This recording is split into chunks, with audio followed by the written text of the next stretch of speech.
Hello everyone and welcome back to my channel. If you're new here, my name is Monica. I'm a tarot reader and astrologer based in the Whitsundays in Australia. And today I am continuing on with my Thoth journey. For those of you who don't know the background to this, basically this year is the year that I am venturing forth and going in depth with the Thoth Tarot deck, which I avoided for a large part of my tarot vocational path, essentially for the last at least 15 years, for a number of reasons that I won't go into in this video, but I have in the past. Now, before I start this video, I just want to make a quick announcement. As it only befits a Mercury retrograde period, which we're in now, the video editing software that I've been using up until this point, I was starting to have problems with it. And then when I went to download it again, like the latest version, I actually found out that it's no longer being supported. So that's the one that I was using is called HitFilm Express, or HitFilm, I think. So because of that, so I don't have video editing software at the moment that I can use. I'm trying to find something that's free and, most importantly, really easy to use. If anyone out there watching this has got some tips, I so welcome those. Because I'm a Luddite at heart, I'm really not into technology at all. And, I was really proud to actually get to grips with HitFilm Express, and now I kind of feel like I've got to go back to the start and use something else, and it's just really daunting. So basically, to sum it up, this video is unedited, and probably the future ones will be too, until I actually master a new video editing software. But that aside, let's have a cup of tea. And yes, this is really apt. It says, "I wish I was still in bed." That's my cup, and I had an atrocious sleep last night. Anyway, have some tea. And let's get cracking with today's video. So, I decided to use the Thoth Tarot for a very simple but rather complex at the same time question for me. Let me give you a quick background to this. So, as you know, and as I've mentioned, I'm a tarot reader, and I've done this for quite some time. It is not, however, my full-time job. Far from it. I have deliberately been keeping tarot on the down low and having a low profile with it. Yes, I have a YouTube channel. Yes, I have a website. Yes, I do the readings for a very select and niche clientele. Most of them locals, but I also have a few international clients that have found me through my YouTube video or website and blog. But to sum it up, I don't promote it heavily. I don't do sponsored ads. I don't do TikTok. I don't do Instagram. That might well change in the future. I even put a pause on my Facebook page for a number of reasons. But, I guess there's always been this internal struggle for me between wanting to take this as far as I can, both locally and worldwide, and build up a presence, but also being, at the same time, being significantly put off by some of the tarot charlatans out there, for lack of a better word, and the ill repute that some people bring to the tarot world, the tarot vocation. Now, of course, I'm not going to let that latter part of poor tarot ethics, stop me from continuing on with where I want to take my tarot vocation. But at the same time, it's kind of, in a way, not held me back, but I've just been really mindful that I don't want to put myself out there exclusively. I also don't want to read for everyone. I prefer the clients that I do receive to be, genuinely interested in self-development and changing the course of their lives and self-empowerment. And a lot of people that do seek tarot really aren't, actually, especially when it comes to things like hotlines, which is why I haven't done hotlines either. So to sum it up, I'm kind of in this in-between world where I love tarot and I'd love to practice it fully as a vocational path, but at the same time, I myself pull myself back from pursuing that. To add another layer to that, when I went back to Romania many, many years ago, at the time I hadn't told my grandmother that I was doing tarot. I wasn't sure how she'd receive it. I was always really close to my grandmother. I always will be, despite some painful truths about her. So anyway, I did bring my tarot cards with me and was absolutely shocked to find out that she actually said, when she saw the cards, she said that she used to read cards when she was young. And that was a complete shock to me, even though my grandmother's always been different from others. And when I say different, I mean like really different.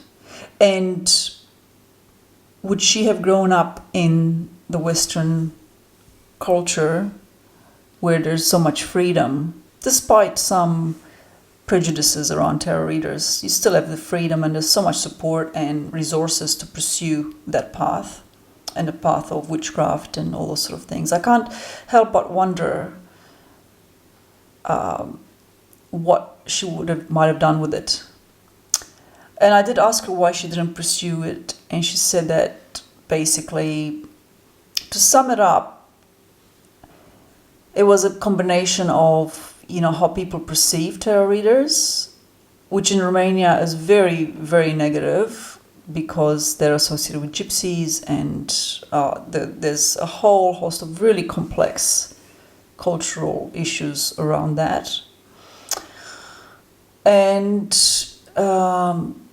it wasn't seen as like a legit path, essentially. So it's both, how the public perceives you and also not seeing it as a legit path. So she pursued I guess what you could call a mainstream vocation and did very well. She was a worker, very strong work ethic and all that. But I think a part of me carries that, I guess, karmic association and energy in how I view the tarot. And, it's not that I'm not strong enough to withstand what other people think of me. The older I've grown, the more that I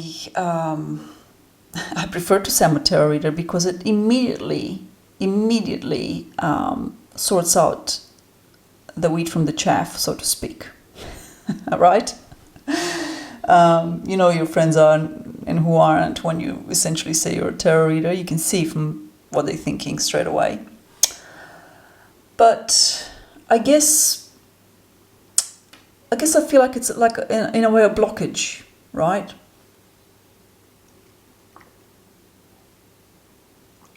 So because it's quite a significant energy, this isn't something that's very light.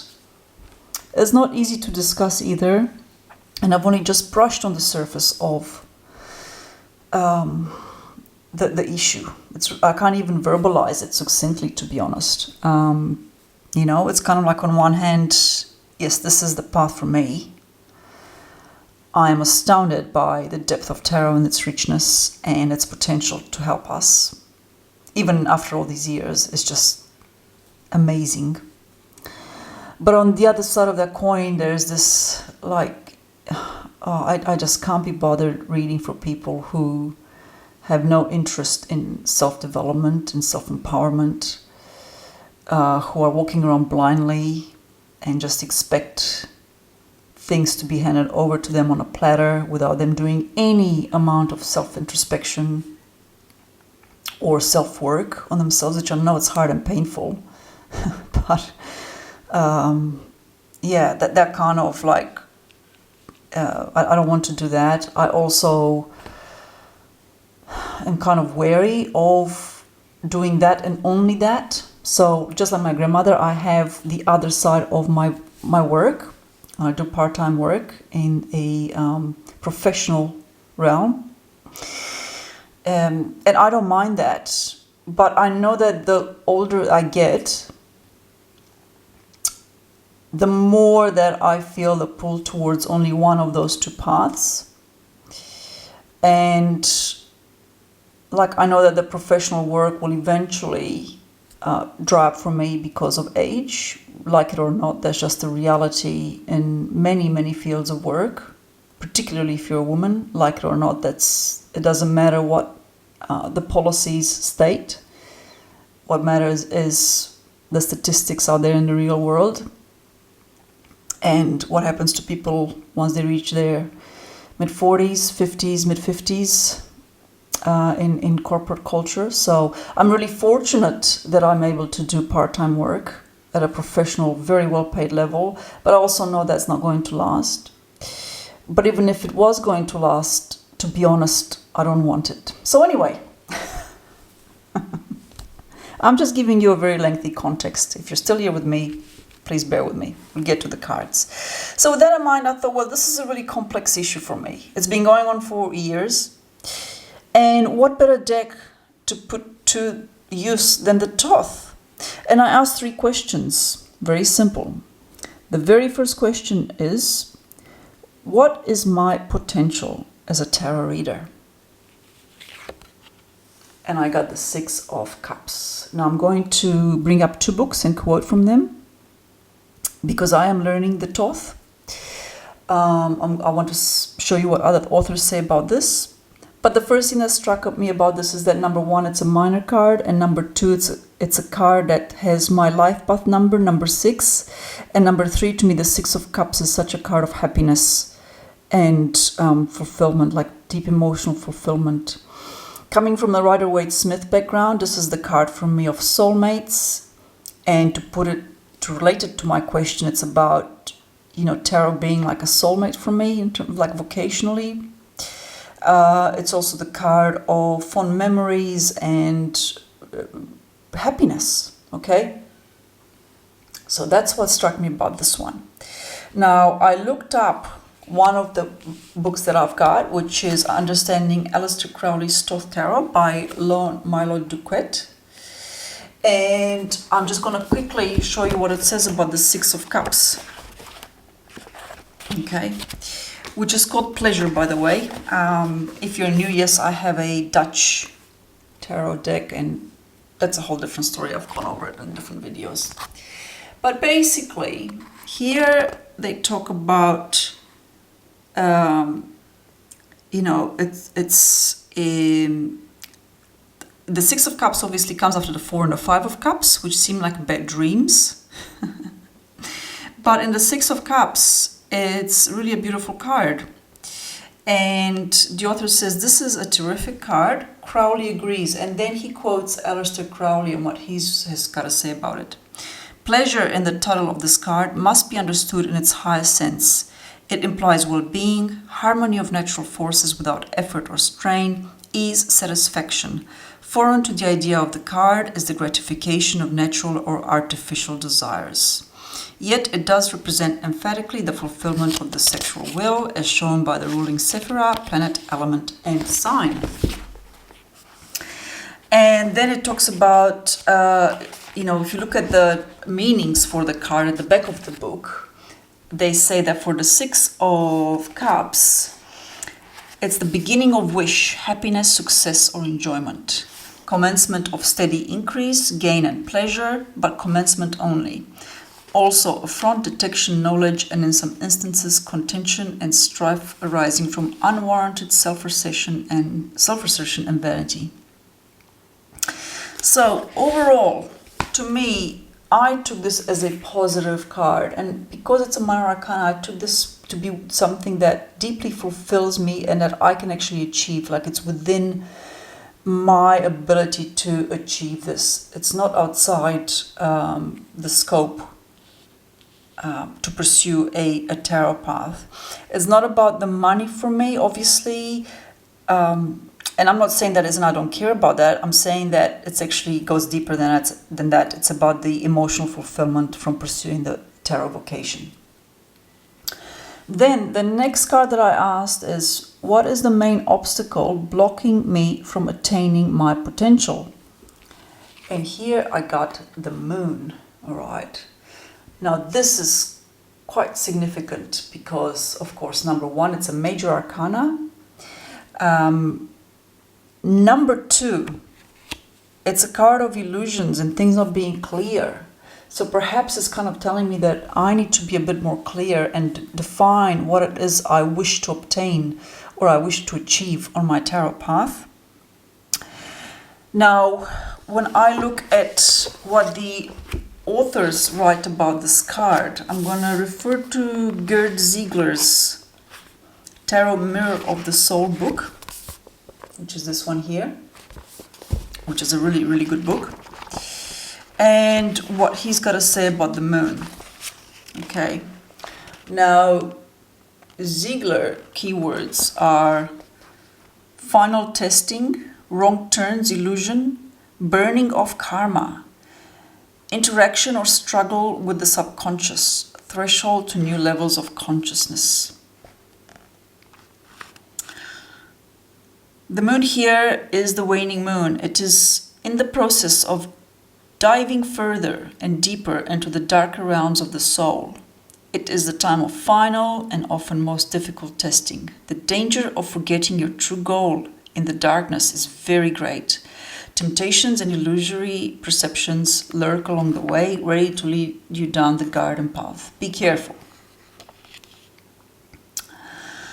He also talks about how the guarded entranceway is also a representation of the female sexual and birth organ, the vagina. The moon symbolizes here the unconscious aspect of the feminine. Also, he says, only by passing through this gateway will new life arise. The path to awareness leads us through unawareness, the unknown, the menacing. Anyone who wishes to be a person of wisdom must first deal directly and fully with these areas of ignorance. Only through direct experience will you get to know them. The veils of illusion yield finally to the light as you recognize them for what they are. So, it talks as kind of like a bit of a rite of passage, like an initiation process.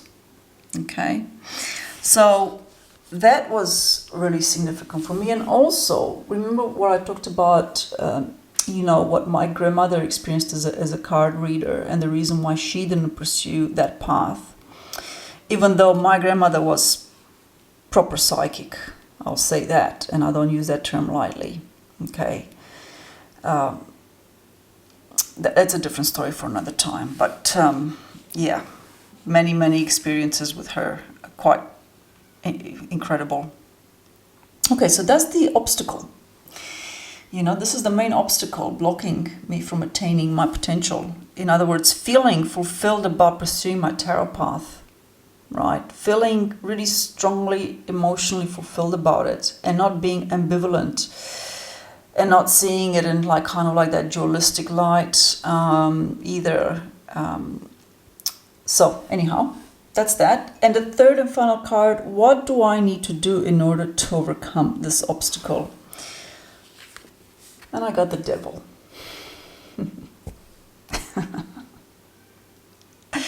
Yes, I am in a devil year. I've made a video about this. It's my birth year card. Lucky me. So,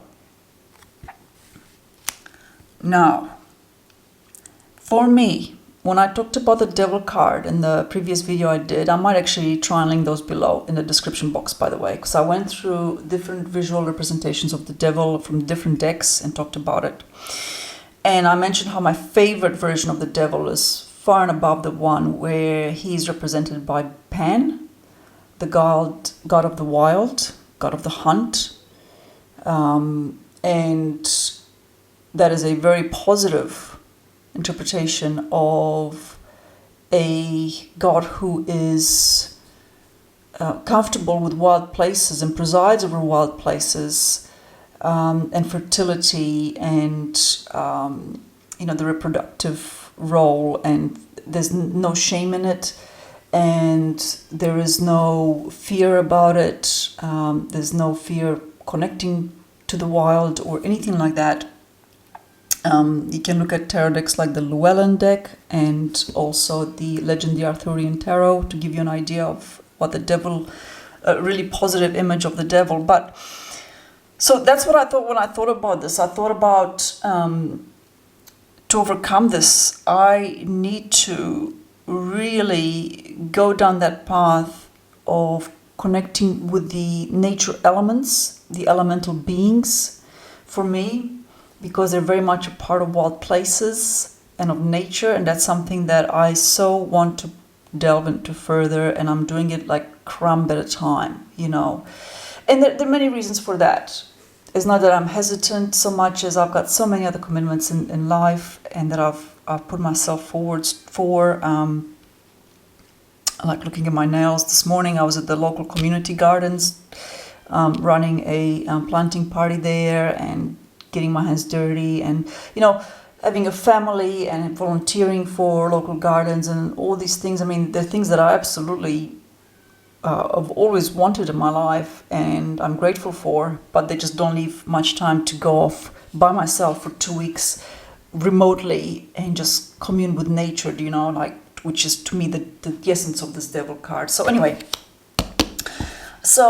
when I look at what Ziegler's going to say about the devil, he talks about procreative energy, new vitality, humor, sensuality, sexuality, creative energy, and individuality.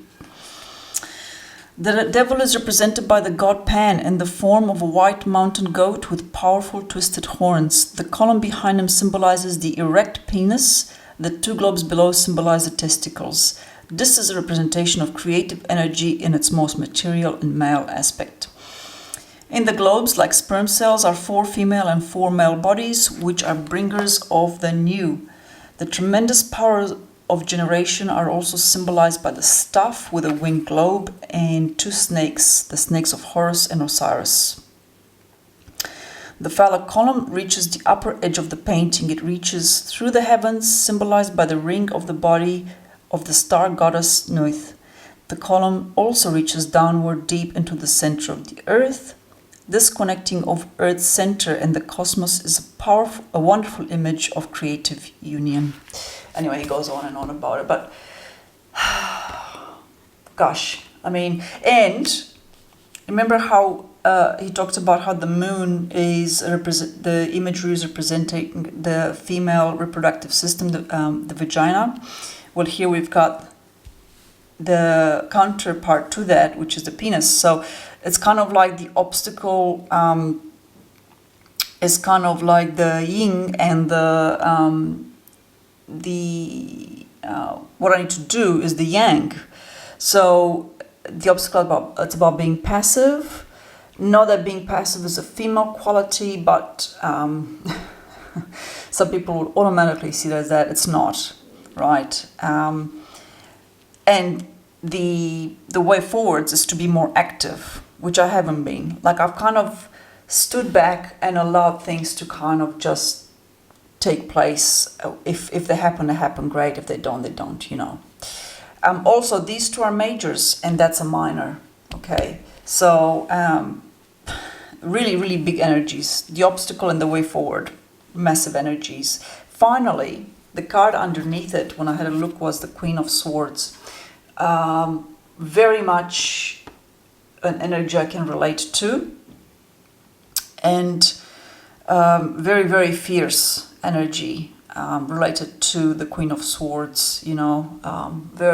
She's got a sword in one hand and someone's decapitated head in the other, and I haven't looked into the full story of that. That's for another time. But I just wanted to show this here because this is a fantastic reading, and so short and so on point, and it's just so layered and so deep for me. And I'm just amazed with the Thoth deck more and more. The more I work with it, the more I'm like, whoa. But for now, I'll leave this here. Thank you so much for watching. Until my next video, thank you so much for being here and take care.